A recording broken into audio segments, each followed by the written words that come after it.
Depopulation, controlled or chaos. By 2015, 90% human die-off.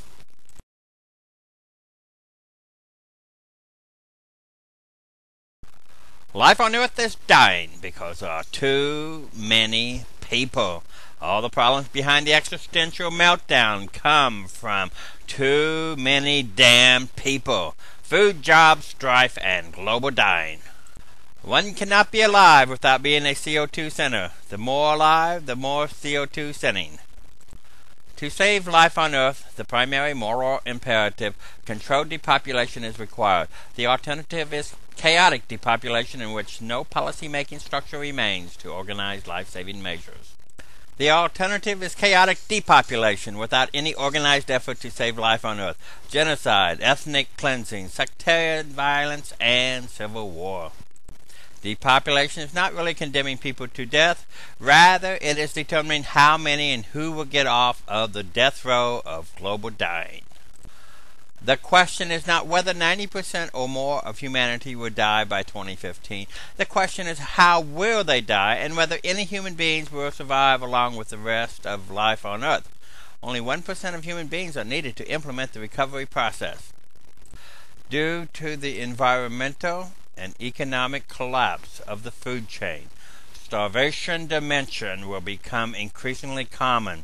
The phrase baby back ribs will take on a new morbid meaning as starving, half-crazed parents, siblings, and neighbors eat the least threatening among them. These are the people who waste resources on pets that they abandon when economically stressed. This controlled depopulation must proceed until there is a nucleus of human beings whose only task, business, and activity is to remove and sequester greenhouse gases from the atmosphere. In just over 100 years, we have released CO2 that took Mother Nature millions of years to sequester. Concomitant with and integral to depopulation is the detiming of unnecessary goods and services while retiming the necessary activities for optimal efficiency in CO2 reduction.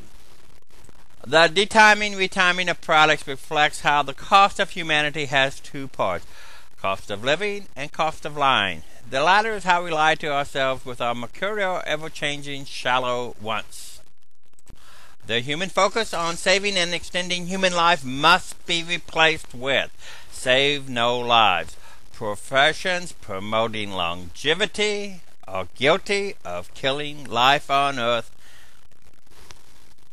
Médecins sans frontières is really medicines without future. Like anti-abortionists, these docs are speeding up the death of life on Earth by increasing CO2 sending from overpopulation. Good going, great morality.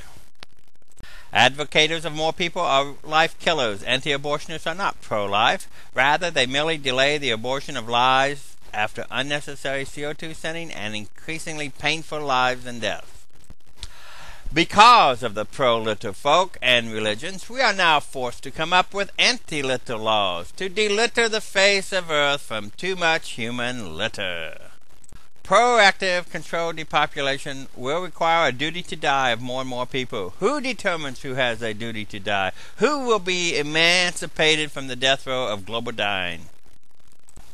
The Great Emancipator provides two guidelines on controlled depopulation to save life on Earth: of saving the Union and freeing the slaves. He said, to wit, if I can save the Union by freeing all of the slaves, I would.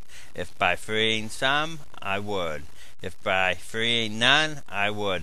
Likewise with the primary moral imperative and percentage of humanity saved. In deciding who lives and who dies, Lincoln's theme on governing applies to depopulation. No man has a right to govern another without the consent of the governed. That is, government of, by, and for the people. Likewise with depopulation. Who dies must be determined by the people through plebiscites. Otherwise, chaos will trump depopulation with all life dying. The primary moral imperative trumps all other considerations. Spiteful people. Most people will not want to die without requiring everyone else to die. To wit, if I can't live, I don't want anyone to live. That is one of the reasons that life on Earth probably will not be saved. Implications of 90% depopulation by 2015 are simple. 90% of homes unneeded, 90% of transportation unneeded, and 90% of businesses closed. In other words, a lot of people must refocus the source of livelihood. It is not enough to know that most people must die to save life on Earth. Will enough die soon enough? Who can lead to save life on Earth? Europe? A tattered hope falling apart? United Nations? Wimps and perverts promoting the overpopulation that is killing life on Earth. Russia's oligarchs? Yeah. China's memeism? Nope.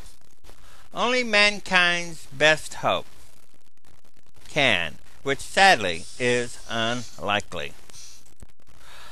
Only the U.S. can lead in saving life on Earth if it harkens back to the values that gave birth to the Marshall Plan.